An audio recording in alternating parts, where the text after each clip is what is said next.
जन्माधस्य यतो नयादितरतश्चार्थे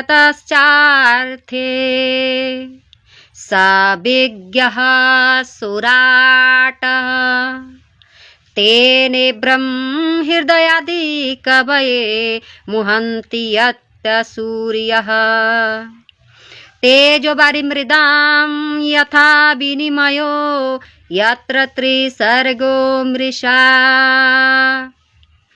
धामना स्वेन सदा निरस्तकुहकं सत्यं परं धीमहि। हम परम सत्य का ध्यान करते हैं। श्रीमद् भागवत को श्री कृष्ण का स्वरूप माना जाता है। जो श्रीमद् भागवत जो है ना, वो कृष्ण जी का स्वरूप माना जाता है। श्री कृष्ण परक अर्थ का ही आप श्रवण करें। सत्यम सचिदानंद स्वरूपम श्री कृष्णं परम परमेश्वरम धीमहि धियायमे।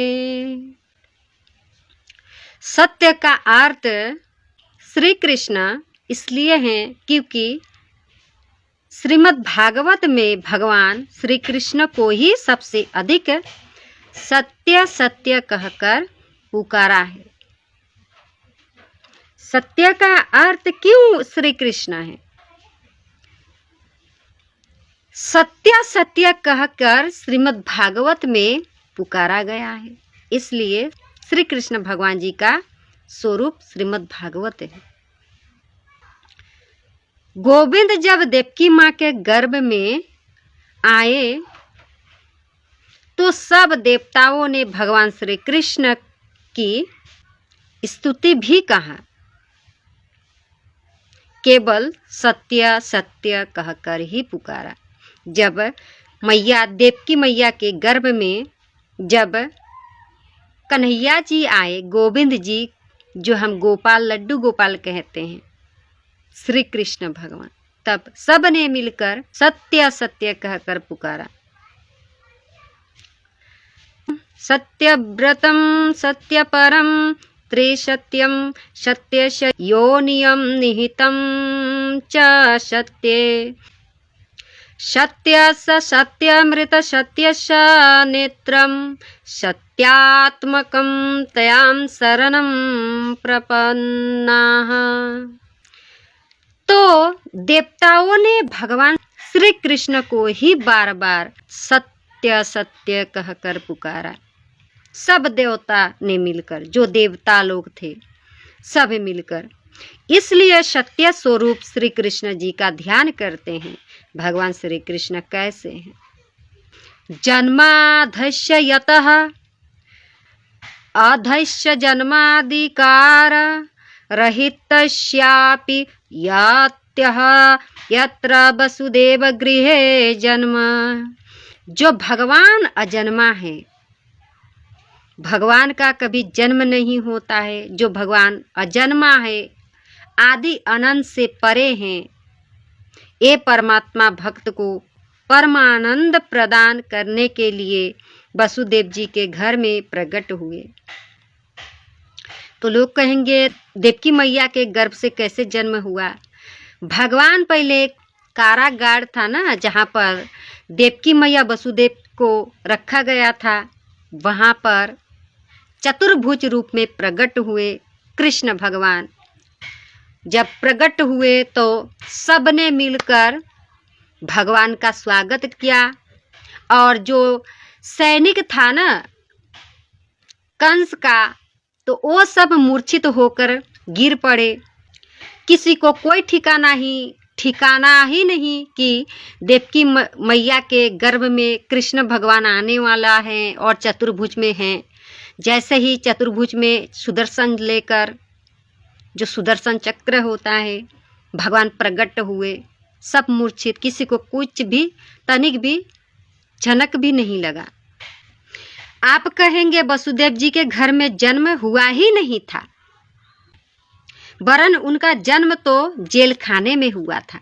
आप कहेंगे उनका घर में जन्म नहीं हुआ, देवकी मैया को तो एक कारागार जेल में रखा गया, तो कृष्ण भगवान का जन्म कैसे हुआ? आइए जानते हैं। न गृहम गृहमित्याहु गृहणि गृहमुच्यते। ईंट पत्थर के घर को घर नहीं कहते। जो घर है आपका ईंट पत्थर का, उस घर को आप घर मत कहिए, वो घर नहीं होता। गृहिणी को घर कहते हैं, जो गृहिणी होता है ना उसे घर कहते हैं। वसुदेव पत्न्याम देवक्याम, भगवान श्री कृष्ण ने वसुदेव की पत्नी के गर्भ से जन्म लिया। भगवान श्री कृष्ण वसुदेव पत्नी जो देवकी मैया थे, वसुदेव की पत्नी, उनके गर्भ से जन्म हुआ। जन्म लेते ही जो भाग लिए, अनयादितरतः अनुपश्चात आयात अगच्छत। जन्म लेते ही जो भाग लिए, इतरतः इतर गोकुले, जन्म लिया मामा के बंदी गृह में, मथुरा। कृष्ण भगवान का जन्म बंदी गृह मथुरा में हुआ और जन्म लेते ही तुरंत भागकर पहुंच गए गोकुल धाम में। जैसे ही कृष्ण भगवान का जन्म हुआ, वैसे ही तुरंत मामा के कारागार से भागकर गोकुल चले आए। अर्थेश विज्ञ अर्थेषु कंस वचनादि प्रियो जनेषु अविज्ञ निपुणः। जो हमारा कन्हैया इतने कुशल हैं कि मामा कंस के बंदी गृह में जन्म लेकर गोकुल भाग आए। कन्हैया इतना चालाक, इतना कुशल, जैसे ही मामा के जेल में मामा के घर जन्म हुआ, वैसे ही जन्म लेकर गोकुल भाग आए। पर मामा कंस को भनक भी नहीं लगने दी। कन्हैया जी, मामा को पता ही नहीं कि कंस के वध करने के लिए, कंस का मृत्यु का जो कारण पुत्र, 8वां पुत्र देवकी जी का जन्म लेने वाला है, उसका जन्म हो गया। तनिक भी भनक नहीं लगा, नहीं लगने दी, पता भी नहीं चलने दिया। ऐसे परम निपुण, परम कुशल हैं हमारे केशव, हम सबका केशव। सौराठ सवेशु गुपेशु राजते भोवते इति सराटः। गोकुल में आकर अपने श्री दामा मधुमंगल आदि ग्वाला बालों के बीच गोप वेश में सुशोभित हुए ऐसे श्री कृष्ण। तेने ब्रह्मा हृदय आदि कवये मुहंति यत्त सूरय। आदि कवये ब्राह्मणम विस्मापयन्तु वत्सादि रूपम तेने विस्तारितवान तनु विस्तारणे है। जिन प्रभु ने ब्रज में आकर ऐसे लीलाओं की, जो प्रभु कृष्ण भगवान ऐसे लीलाओं की, विचित्र लीलाओं, कन्हैया जी जैसे ही गोकुल में आए, उसके बाद विचित्र लीला करने शुरू कर दिए। देख देख कर चतुर्मुख ब्रह्मा जी भी विमोहित हो गए। ब्रह्मा जी भी विमोहित हो गए। उन्हें भी कन्फ्यूजन लग गया कि भगवान ऐसे होते हैं क्या? कैसा भगवान है जो ग्वाला बालों के बीच जंगल में बैठा जूठा सब खा रहा है, किसी का जूठन भी खा रहा है, और जंगल में बैठा है ग्वालान के साथ, और बछड़े को भी चरा रहा है। न हाथ पैर धो रहे, न पैर हाथ धोकर खाना भोजन पा रहे हैं, न कोई पवित्रता का विचार। ये भगवान हो ही नहीं सकते। ब्रह्मा जी अब विमोहित हो गए। ना, ऐसा हो ही नहीं सकता। भगवान तो ऐसे कभी नहीं करते हैं, हाथ पैर धोकर साफ सुथरा से खाना खाते हैं, और ऐसे थोड़ी ना ग्वालन के पास में कभी भगवान हो सकते हैं। तो देखिए, भगवान आपके हृदय में है, भगवान सबके साथ है, सब जीव जंतु के साथ भगवान होते हैं। भगवान कभी नहीं हो सकते, ऐसा हो ही नहीं सकता। भगवान सबके साथ हैं, भगवान आपके भीतर हैं, परंतु आप जानने की कोशिश नहीं करते हैं। तो चतुर्मुख ब्रह्मा जी भी विमुख हो गए। तो विमुख जैसे ही होने लगे तो विमुख होकर ऐसे चक्कर में ब्रह्मा जी पड़े कि परीक्षा लेने के लिए, ऐसे चक्कर, ऐसे विमुख होकर अब ब्रह्मा जी परीक्षा लेने के लिए तैयार। परीक्षा तो ले, अब कैसे ले? तो चलिए, अब एक ही उपाय है लेने के लिए। ब्रज के ग्वालन वालों का बछड़ों को ही चुरा कर चले गए। ब्रह्मा जी ग्वालन का जितना बछड़ा था ना, वो सब चुरा कर लेकर चले गए अपने साथ। परिणाम यह हुआ कि ब्रह्मा जी को अपनी भगवत्ता बतलाने के लिए भगवान स्वयं ही उतने बछड़े बन गए। भगवान अपने भगवत्ता बतलाने के लिए, परीक्षा देने के लिए कि मैं भगवान हूँ, जितना ब्रह्मा जी बछड़ा ग्वालन का लेकर चुरा कर भाग गए, चले गए, उतना ही ग्वालन का बछड़ा स्वयं कृष्ण भगवान बन गए और स्वयं ही ग्वालन बन गए। जितना कुछ ब्रह्मा जी ने चुराकर परीक्षा लेने के लिए चुराया, उतना ही बछड़ा, उतना ही ग्वालन बन गए।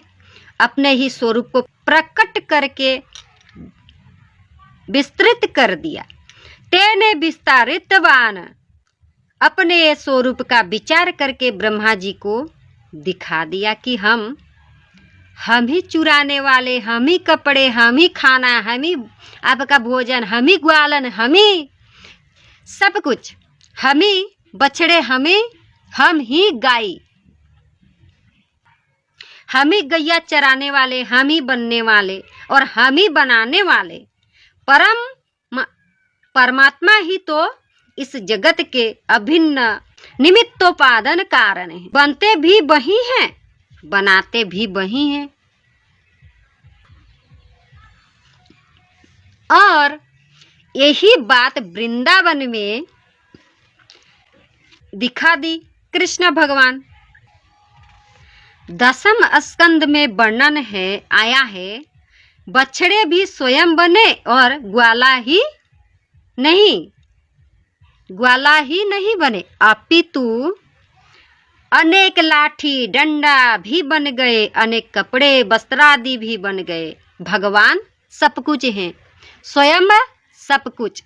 अपना रूप का किसी के साथ लड़ाने के लिए बना देते हैं। अपने ही रूप का तुम जाओ, वहां जाकर ये आपका दिया गया है, आप एक किरदार निभाइए, आपको ये दिया गया है, आप ये करिए। कोई बकासुर बन गया, कोई कंस बन गया, कोई और कुछ बन गया, कोई देवकी मैया बन गया, कोई वसुदेव बन गया,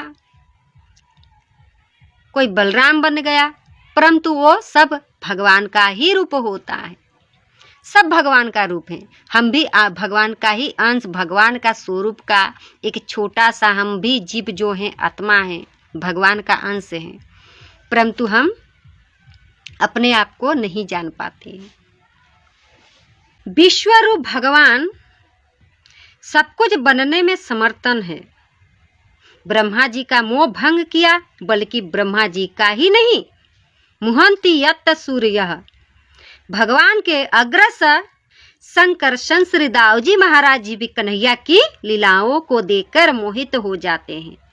ऐसे श्री कृष्ण जी तेजो बारी मृदा में यथा विनिमयो, कन्हैया जब बंसी की तान छोड़ते हैं, कन्हैया जी जब बंसी का तान छोड़ते हैं, तेजो बारी मृदा में यथा विनिमयो, तो उनकी मधुर तान जिसके कान में पड़े वो समस्त भान भूल जाता है।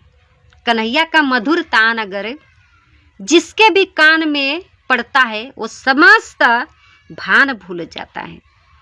कन्हैया ऐसे है ही, उनका बांसुरी था ना, उसका तान इतना मधुर, इतना अच्छा, रव का श्रवण करके कल कल कलोल करती हुई कमनियो कालंदी का कलरूप कलरव भी कुंडित हो जाता है। जल का धर्म है निरंतर बहते रहना, जल का जो धर्म होता है निरंतर बहते रहना, परंतु लेकिन जब यमुना जी बंसी की तान सुनती हैं तो उसकी धारा रुक जाती है और गिरिराज गोवर्धन नाथ जब बंसी सुनते हैं तो पाषाण खंड द्रवीभूत हो जाते हैं। तो पाषाण में जल का धर्म आ गया और जल में पाषाण का धर्म पहुंच गया। भगवान के 3 धाम हैं, श्रीधाम वृंदावन, श्रीधाम मथुरा और श्रीधाम द्वारिका। और ये तीनों धामों का जो भी परिकर हैं वो नित्य हैं। जैसे कि वृंदावन में श्रीदामा, मधुमंगल, नंदन, यशोदा, नंद यशोदा आदि, मथुरा में अक्रूर, उद्धव आदि और द्वारिका में रुक्मिणी, सत्यभामा आदि जो भी परिकर हैं। त्रिसर्ग अमृषा सत्य